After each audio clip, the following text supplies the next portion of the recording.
이제 로마서 15장까지 함께 우리가 봤는데, 오늘 15장 말씀 보면 바울이 이제 로마에 방문할 계획에 대해서 이야기를 하고 있었습니다. 그런 계획을 갖고 있었던 거죠.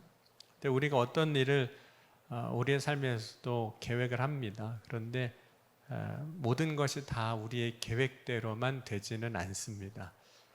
계획대로만 되기만 해도 좋겠다라고 생각을 하지만 그렇지 않거든요. 왜냐하면 계획은 우리가 주로 많이 합니다. 하지만 그 일을 이루시는 분은 하나님이십니다. 그래서 사람의 계획대로만 안 되는 거죠. 오늘 바울이 로마에 갈 계획을 가졌지만 그 바울의 생각대로는 되지 않습니다. 하지만 하나님은 바울이 처음 생각한 것과 달리 이제 하나님의 방법으로 로마에 가게 하시거든요. 그건 이제 사도행전 20장 이후에 보면 이제 바울이 로마를 가게 됩니다. 그런데 하나님이 어떤 일을 이루실 때에는 하나님이 그 일을 결코 혼자 하지는 않으십니다. 그래서 하나님은 하나님의 일을 할 사람을 부르시거든요.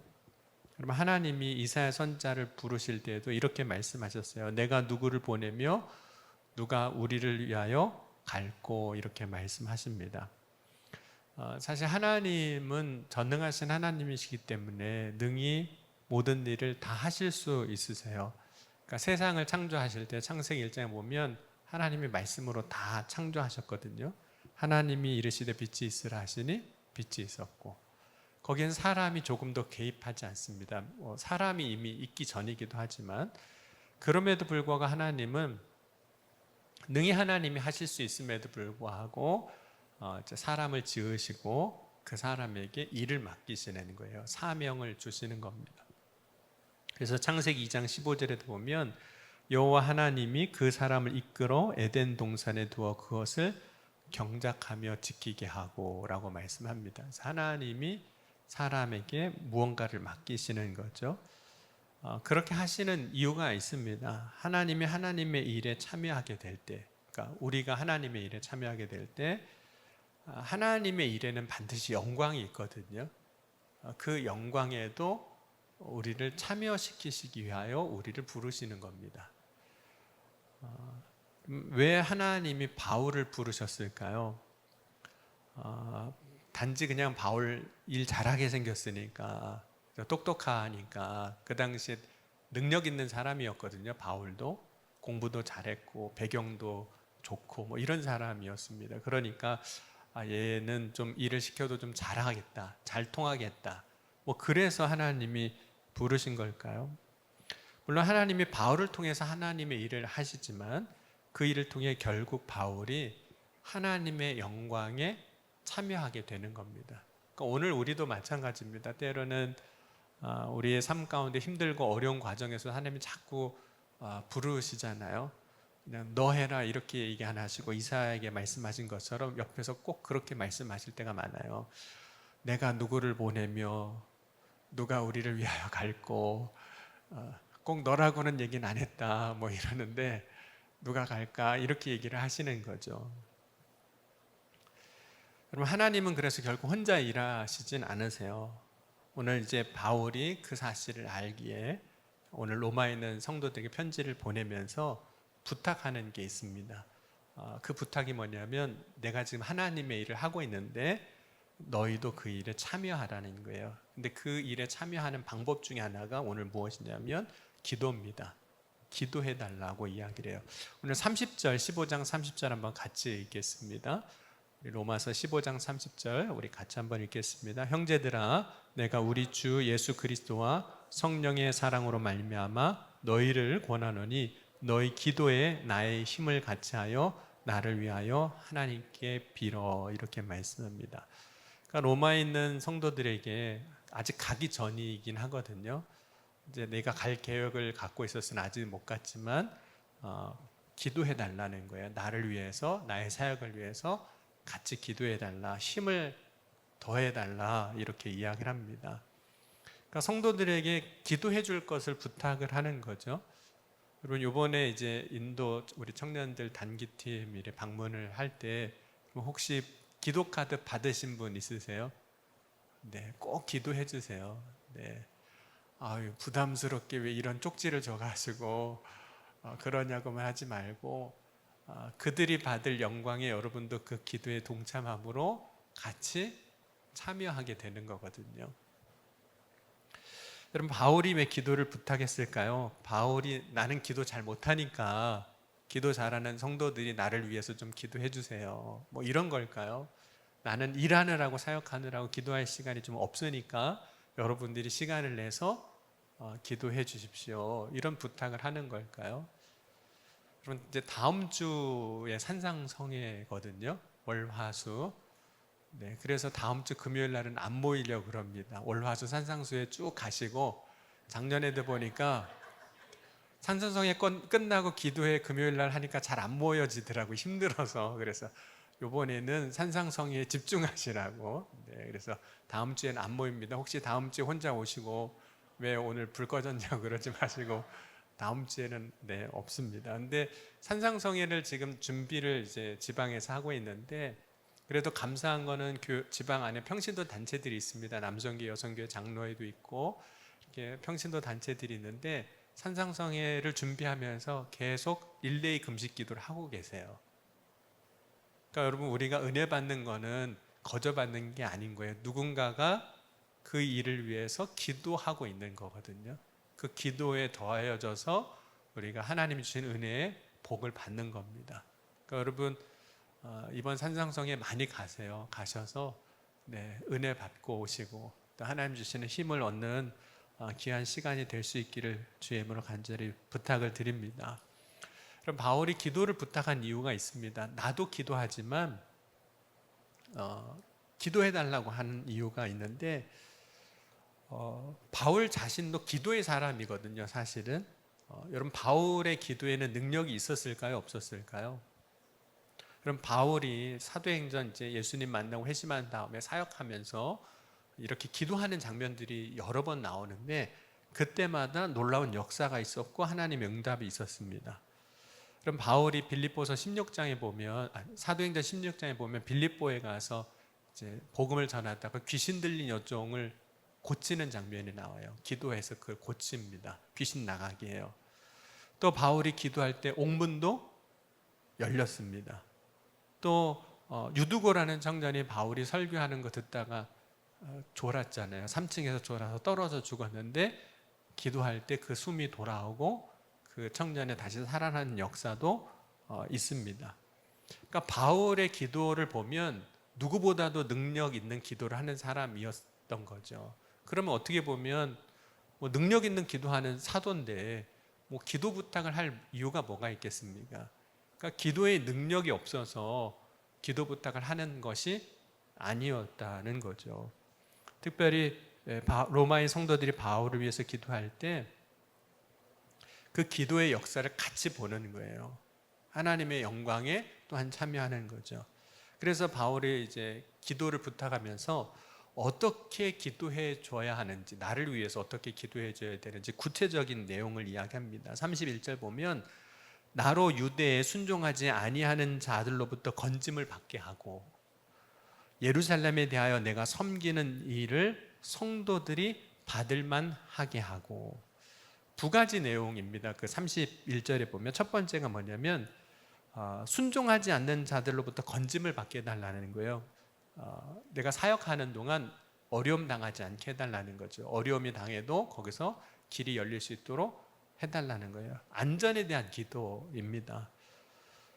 실제로 바울이 복음을 전할 때 사역하면서 많은 어려움들, 위협들이 있었습니다. 고린도후서 11장에 보면 바울이 사역하면서 만났던 어려움, 위협에 대해서 이렇게 이야기를 하고 있어요. 구체적으로 옥에 갇혔던 거, 또 매를 맞았던 거, 40에 하나를 감한데 39대 태장으로 맞거든요. 그리고 배를 타고 가다가 파선한 적도 있고, 강도를 만난 적도 있고, 어떤 때는 도망 다니느라고 자지도 못했고 먹지도 못했고 춥고 헐벗었었다. 그리고 고린도후서 11장 23절에서 33절 보면 유대인들이 이제 죽이려고 하니까 나중에는 광주를 타고 성벽 타고 내려와서 도망가는 일도 있었습니다. 그런 일들이 실제로 빈번하게 있었기 때문에 바울이 복음을 전하는 과정에서 나를 안전하게 이 사역을 감당할 수 있도록 이제 기도를 해달라고 부탁하는 거죠. 근데 바울이 복음을 전할 때 안전의 위협을 받는 것은 단지 몇몇의 두려운 어떤 일을 만나는 것만 이야기하는 것이 아닙니다. 실제로 생명의 위협을 받았어요. 그럼 바울이 복음을 전하기 위해서, 특별히 바울이 하나님이 맡겨진 사명을 이루기 위해서 살아야 할 때 생명을 걸고 살 수밖에 없었던 거예요. 그러니까 바울이 살지 않고서는, 진짜 안전하지 않고서는 그 일을 감당할 수가 없었던 거거든요. 그래서 안전을 위해서 기도해달라 이렇게 부탁을 합니다. 여러분, 지금도 사실은 오늘 선교사님 이제 라오스에서 지난 수요일 날 오셨는데, 장미승 교사님, 선교지에 가보면요, 자유롭게 복음을 전할 수 없는 지역들이 자꾸 늘어나기 시작합니다. 한 선교사님이 이제 기도 편지를 보내주셨어요. 이제 인도에서 선교하시는 분인데 그 내용이 안전에 대한 거였어요. 얼마 전에 이민국 직원이 그 같은 지역 안에 있는 다른 선교사님에게 전화를 했대요. 전화를 해서 나 이민국 공안들인데, 보안원인들인데 나 당신이 누군지 안다, 이렇게 전화를 했다는 거예요. 그러면서 당신이 아는 그 지역 주변에 있는 한국 사람, 선교사, 사업하는 사람 이름, 전화번호 다 대라, 이렇게 전화가 왔다는 거예요. 그리고 찾아왔다는 거예요. 그러니까 이분이 얼마나 두려웠겠습니까? 어떻게 해요?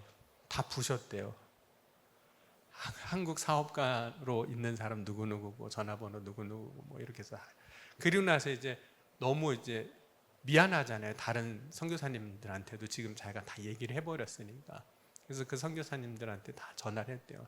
내가 이런 상황이 있었고, 그래서 하는 수 없이 이름을 알려주고 전화번호도 알려주고 그랬노라고 이렇게 이야기를 하셨다는 거예요. 그런데 저한테 기도 편지 보내주신 선교사님이 그 공안원한테 전화를 받았다는 거예요. 이런 과정에서 당신 연락처랑 전화번호를 받았는데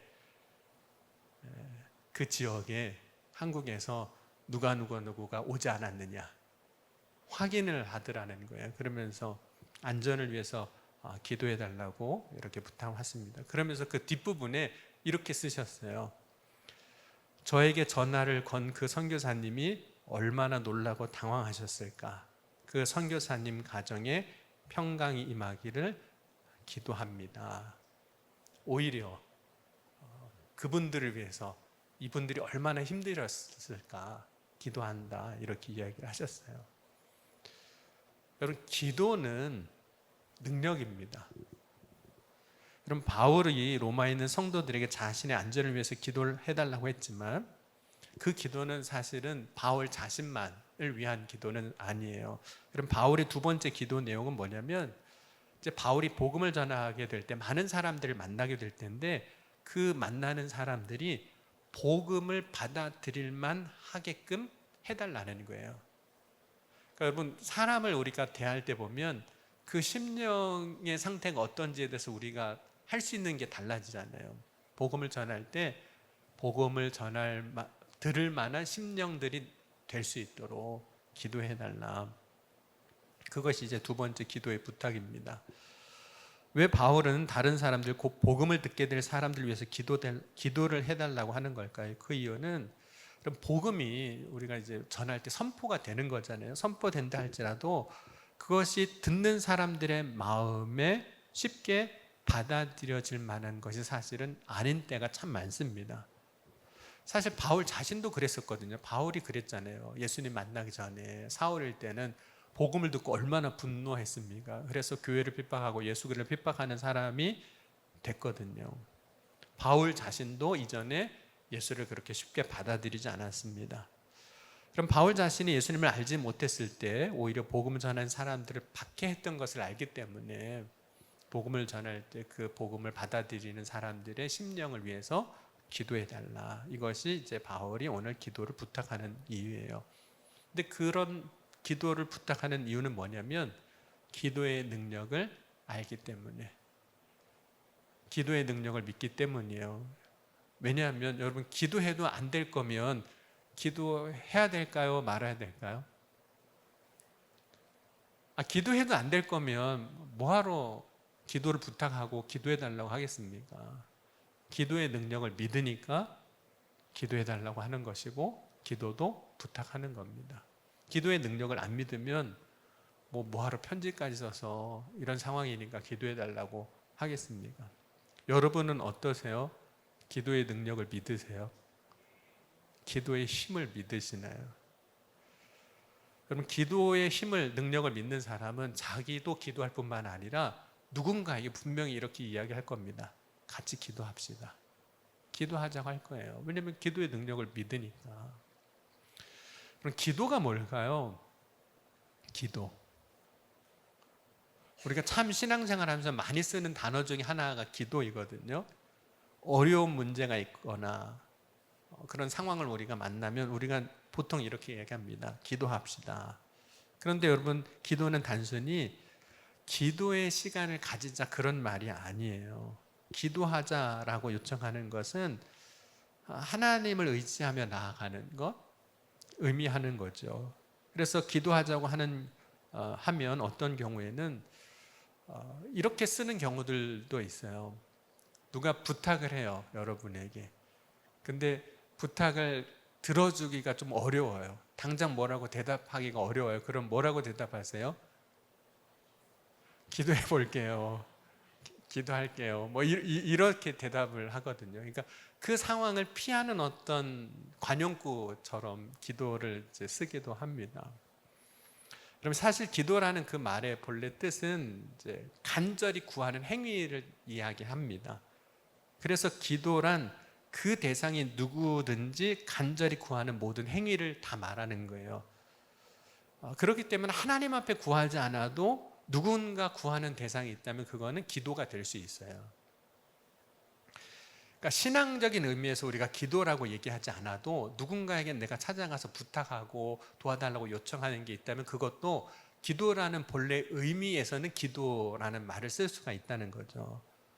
여러분, 만약 내가 누군가에게 무언가를 해주길 간절히 구하면 그것이 기도인데, 한 선교사님이 그 선교지에 갔을 때 이제 그런 이야기를 하시더라고요. 이제 선교사로 이제 파송을 받아서 거기서 사역을 하고 있는데, 이제 현지인 사역자들, 이제 교회가 세워지고 이제 사역자들이 이렇게 케어하는 역할을 하셨어요. 근데 그들이 현지 교회에서 어려움이 생기니까 이분한테 찾아오는 거예요. 왜냐하면 이분은 한국 교회의 든든한 후원을 갖고 있으니까. 그분이 누구냐면 작년에 오셨던 네팔 그 수먼 선교사님, 한국 교회의 든든한 배경이 있으니까 이분한테 찾아가면 그래도 한국 교회를 통해서라도 도움을 받을 거라고 생각해서 찾아오셨던 거예요. 그 선교사님이 그 현지 교회 사역자 이야기를 듣고 그분이 이제 돌아가는 길에 다 이제 하소연도 하고 이야기하고 돌아가는 길에 그렇게 이제 대답을 해주셨대요. 목사님, 우리 같이 기도합시다. 이렇게 대답해 주셨다는 거예요. 뭐 특별한 건 없으시죠? 네, 그냥 우리가 보통 접할 수 있는 상황이잖아요. 그리고 그 문제를 가지고 정말 이 선교사님은 진짜 간절히 기도했대요. 근데 얼마 후에 그 현지인 목사님이, 사역자가 선교사님 찾아왔대요. 막 화를 내면서 그때 기도하겠다고 그러고 왜 안 도와주냐고 그렇게 얘기를 하더라는 거예요. 그러니까 그분은 기도하자라는 그 말을 곧 도와주겠다라는 말로 받아들였다는 거예요. 그럼 만약 기도하자는 말을 곧 도와주겠다는 말로 이해했다면 아마 이 현지인 사역자 목사님은 누구한테 진짜 기도한 걸까요? 하나님 앞에 기도한 게 아니에요. 든든한 후원을 갖고 있는, 후원할 수 있는 교회를 갖고 있는 사람에게 기도한 거예요. 그러니까 실제로 우리가 그럴 수도 있어요. 여러분, 기도라는 말은 기독교 신앙 안에서 사용하는 고유 언어, 단어는 아닙니다. 불교도 쓰잖아요. 기도하잖아요. 백일 기도도 하고 뭐 다 해요. 새벽 기도도 하고.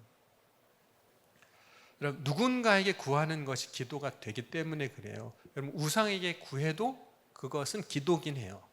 사람에게 구해도 그것이 기도예요. 그런데 우리가 기독교 신앙에서 말하는 기도는 누구한테 구하는 걸 말하는 걸까요? 사람에게 구하는 게 아니라, 세상의 어떤 돌에게, 나무에게, 신에게 구하는 것이 아니라 온 우주의 주인 되시고 창조주 되시는 하나님 앞에 구하는 거예요. 나가는 겁니다. 그런데 그 기도, 우리가 말하는 하나님 앞에 나아가는 그 기도에는 특별한 은혜가 있는데, 그 은혜가 뭐냐면, 하나님 앞으로 나아가면 반드시 거기에는 하나님과의 만남이 있다는 거예요. 우리가 교제라고 말하는 만남이 있습니다. 일반적인 종교에서 기도라고 할 때, 기도는 자신이 믿는 신 혹은 대상에게 일방적으로 자신이 필요한 것을 구하는 겁니다. 그런데 우리가 기도할 때는 어떻게 구하는 거죠? 여러분, 이따가 기도하실 때 하나님 앞에 다 그냥 떠들고 그냥 가실 건가요? 아니면 하나님이 내가 구한 거에 대해서 뭐라고 말씀하시는지 듣고 가시겠습니까?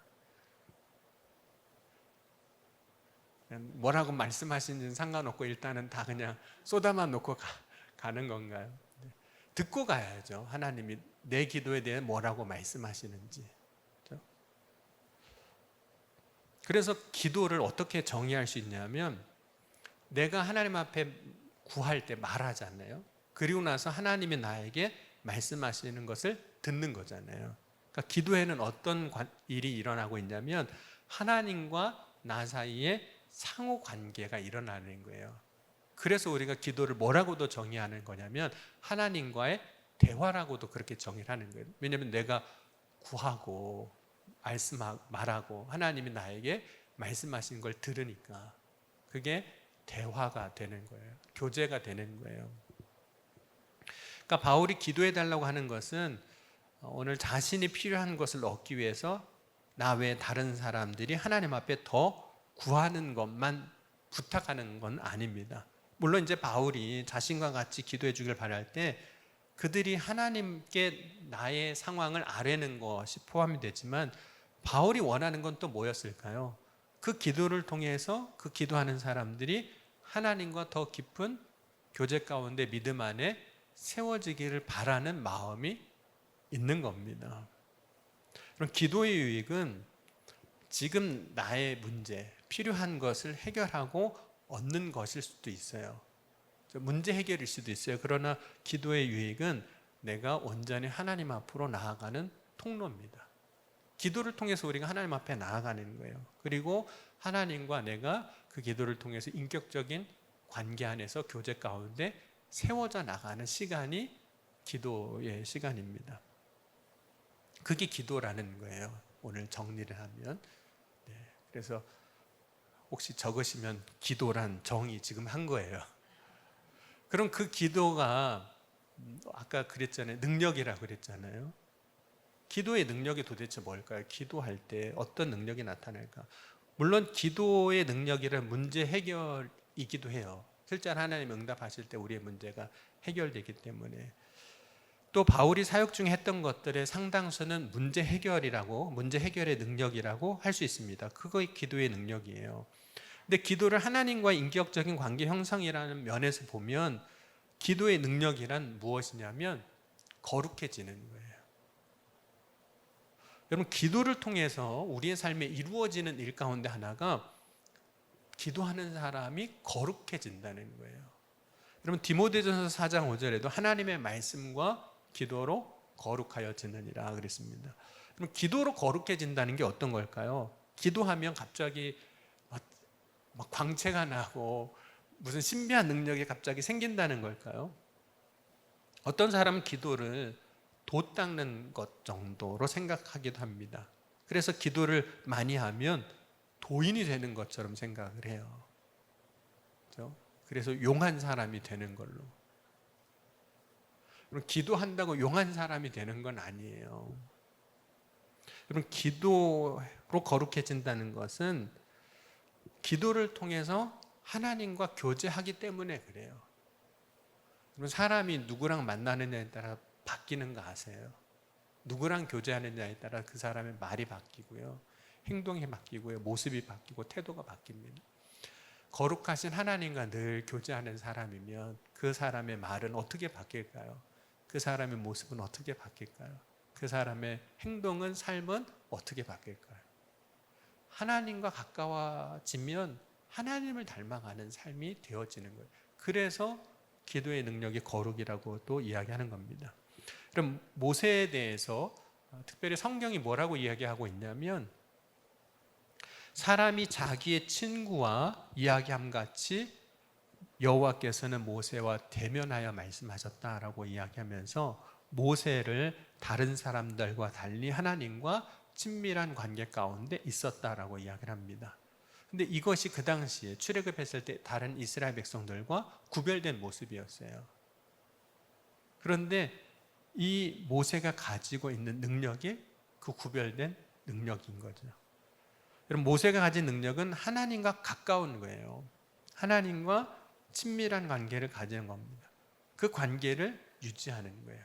근데 그 관계를 유지하는 게 무엇으로 되냐면 기도를 통해서 유지되는 거예요.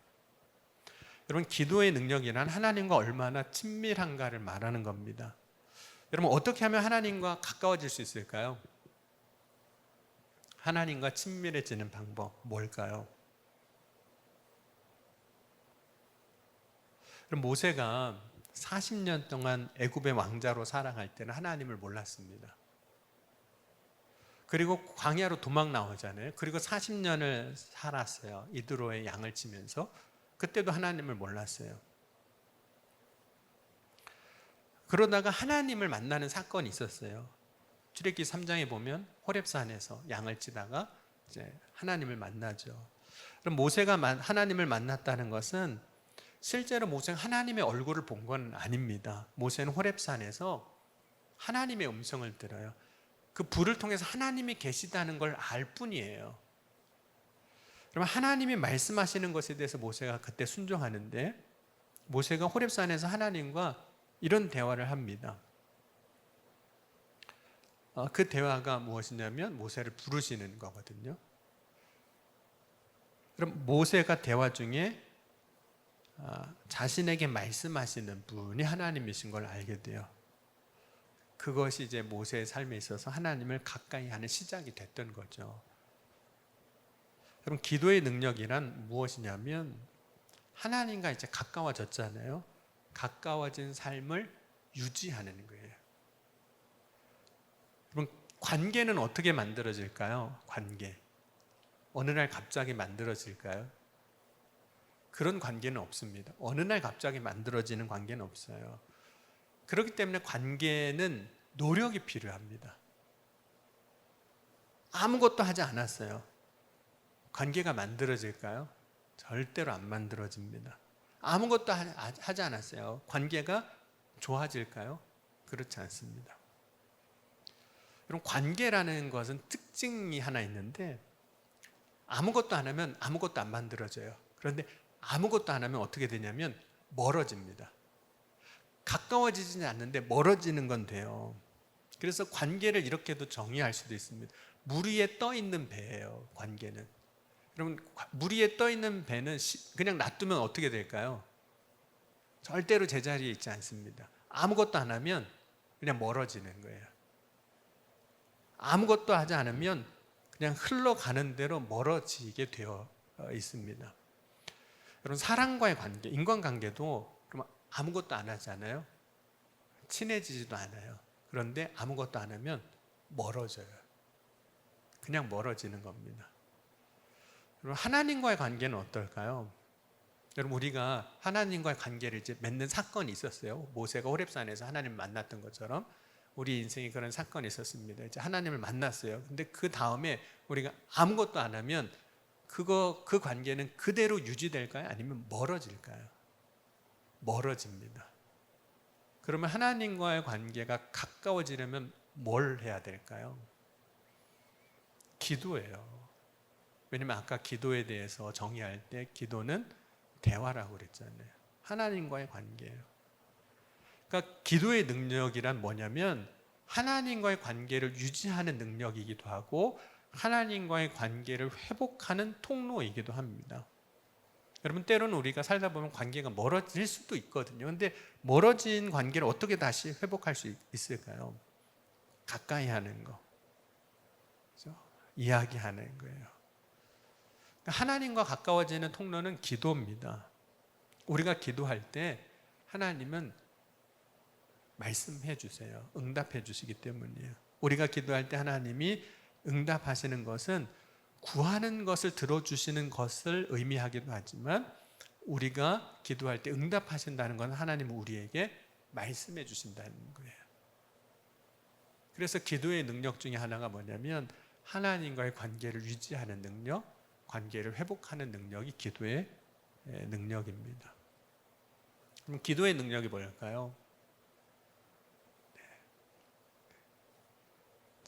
하자면 끝도 없이 다 할 수 있겠지만 기도의 능력, 하나님과의 관계가 만들어지면 그 다음에 사람에게 일어난 변화가 있어요. 그 삶이 변화가 된다는 거예요. 기도의 능력은 뭐냐면 자신을 변화시키는 능력이에요. 물론 내가 변화시키는 건 아니지만 하나님이 변화시키지만 기도의 능력은 사람을 변화시키는 능력이에요.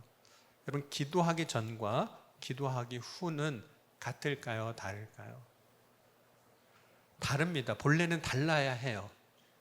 그죠? 기도하고 하나님이 말씀하시는 걸 듣는 사람은 달라져요. 근데 문제는 그냥 쏟아만 놓고 가니까 달라질 기회를 못 만드는 것 뿐이지, 본래는 기도하면 달라집니다.